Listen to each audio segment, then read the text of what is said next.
राजा विक्रमादित्य ने बेताल को पीठ पर उठा और चल दिए। बेताल ने कहानी सुनानी शुरू की।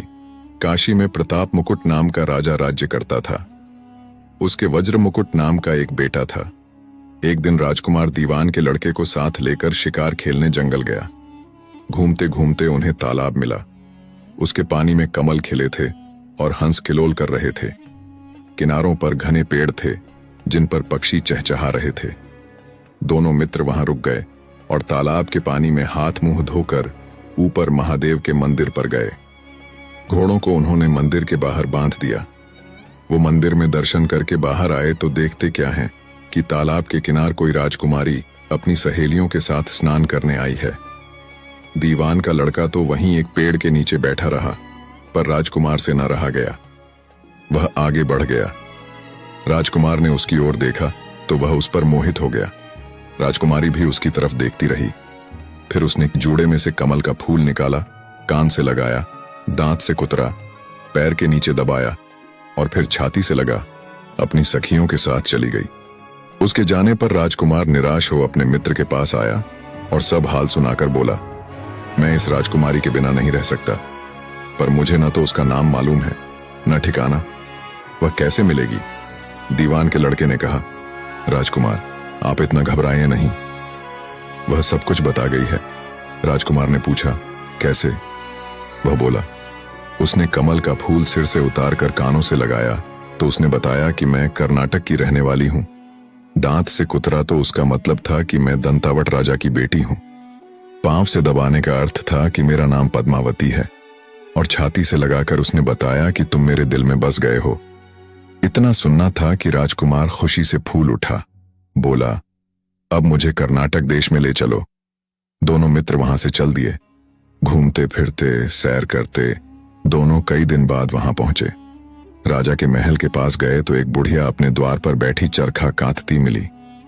उसके पास जाकर दोनों घोड़ों से उतर पड़े और बोले, माई, हम सौदागर हैं, हमारा सामान पीछे आ रहा है, हमें रहने को थोड़ी जगह दे दो। उनकी शक्ल सूरत देखकर और बात सुनकर बुढ़िया के मन में ममता उमड़ आई। बोली, बेटा तुम्हारा घर है, जब तक जी में आए रहो। दीवान के बेटे ने उससे पूछा, माई तुम क्या करती हो? तुम्हारे घर में कौन कौन है? तुम्हारी गुजर कैसे होती है? बुढ़िया ने जवाब दिया, बेटा मेरा एक बेटा है जो राजा की चाकरी में है। मैं राजा की बेटी पद्मावती की दाई थी। बूढ़ी हो जाने से अब घर में रहती हूं। राजा खाने पीने को दे देता है। दिन में एक बार राजकुमारी को देखने महल में जाती हूं। राजकुमार ने बुढ़िया को कुछ धन दिया और कहा, माई कल तुम वहां जाओ तो राजकुमारी से कह देना कि जेठ सुदी पंचमी को तुम्हें तालाब पर जो राजकुमार मिला था वह आ गया है। अगले दिन जब बुढ़िया राजमहल गई तो उसने राजकुमार का संदेशा उसे दे दिया। सुनते ही राजकुमारी ने गुस्सा होकर हाथों में चंदन लगाकर उसके गाल पर तमाचा मारा और कहा, मेरे घर से निकल जा। बुढ़िया ने घर आकर सब हाल राजकुमार को कह सुनाया। राजकुमार हक्का बक्का रह गया। तब उसके मित्र ने कहा, राजकुमार आप घबराएं नहीं, उसकी बातों को समझें। उसने 10 उंगलियां सफेद चंदन में डुबोकर गाल पर मारी। इससे उसका मतलब यह है कि अभी 10 रोज चांदनी के हैं। उनके बीतने पर मैं अंधेरी रात में मिलूंगी। 10 दिन के बाद बुढ़िया ने फिर राजकुमारी को खबर दी तो इस बार उसने केसर के रंग में 3 उंगलियां डुबोकर उसके मुंह पर मारी और कहा, भाग यहां से। बुढ़िया ने आकर सारी बात सुना दी। राजकुमार शोक से व्याकुल हो गया। दीवान के लड़के ने समझाया, इसमें हैरान होने की क्या बात है? उसने कहा है कि मुझे मासिक धर्म हो रहा है, 3 दिन और ठहरो। 3 दिन बीतने पर बुढ़िया फिर वहां पहुंची। इस बार राजकुमारी ने उसे फटकार कर पश्चिम की खिड़की से बाहर निकाल दिया। उसने आकर राजकुमार को बता दिया। सुनकर दीवान का लड़का बोला, मित्र उसने आज रात को तुम्हें उस खिड़की की राह बुलाया है। मारे खुशी के राजकुमार उछल पड़ा। समय आने पर उसने बुढ़िया की पोशाक पहनी, इत्र लगाया, हथियार बांधे। 2 पहर रात बीतने पर वह महल में जा पहुंचा और खिड़की में से होकर अंदर पहुंच गया। राजकुमारी वहां तैयार खड़ी थी। वह उसे भीतर ले गई। अंदर का हाल देखकर राजकुमार की आंखें खुल गईं। एक से एक बढ़कर चीजें थीं। रात भर राजकुमार राजकुमारी के साथ रहा। जैसे ही दिन निकलने को आया कि राजकुमारी ने राजकुमार को छिपा दिया और रात होने पर फिर बाहर निकाल लिया। इस तरह कई दिन बीत गए। अचानक एक दिन राजकुमार को अपने मित्र की याद आई। उसे चिंता हुई कि पता नहीं उसका क्या हुआ होगा। उदास देखकर राजकुमारी ने कारण पूछा तो उसने बता दिया। बोला, वह मेरा बड़ा प्यारा दोस्त है, बड़ा चतुर है। उसकी होशियारी ही से तो तुम मुझे मिल पाई हो। राजकुमारी ने कहा, मैं उसके लिए बढ़िया बढ़िया भोजन बनवाती हूं, तुम उसे खिलाकर तसल्ली देकर लौट आना।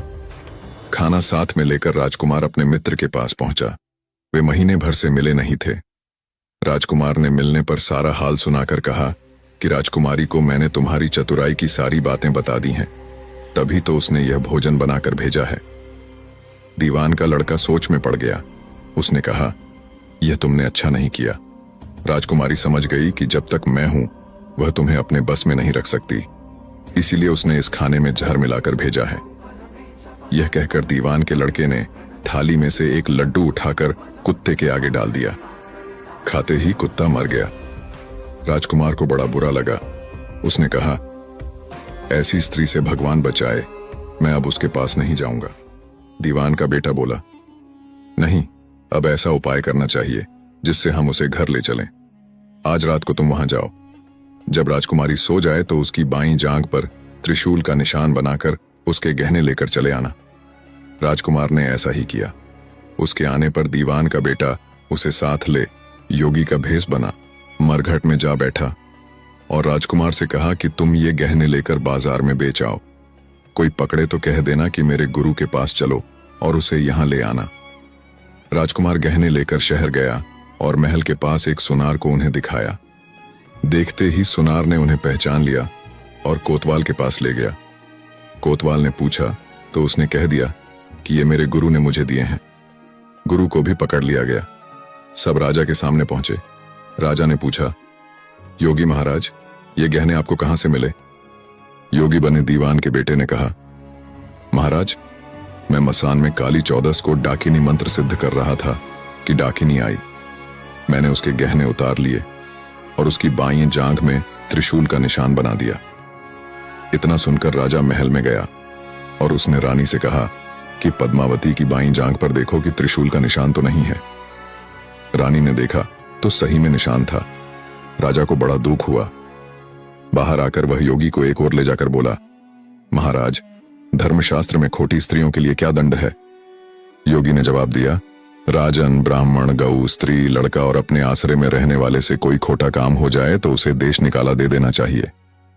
यह सुनकर राजा ने पद्मावती को डोली में बिठाकर जंगल में छुड़वा दिया। राजकुमार और दीवान का बेटा तो ताक में बैठे ही थे। राजकुमारी को अकेली पाकर साथ ले अपने नगर में लौट आए और आनंद से रहने लगे। इतनी बात सुनाकर बेताल बोला, राजन, यह बताओ कि पाप किसको लगा है? राजा ने कहा, पाप तो राजा को लगा। दीवान के बेटे ने अपने स्वामी का काम किया। कोतवाल ने राजा को कहना माना और राजकुमार ने अपना मनोरथ सिद्ध किया। राजा ने पाप किया जो बिना विचारे उसे देश निकाला दे दिया। राजा का इतना कहना था कि वेताल फिर उसी पेड़ पर जा लटका। राजा वापस गया और वेताल को लेकर चल दिया। वेताल बोला, राजन सुनो, एक कहानी और सुनाता हूं।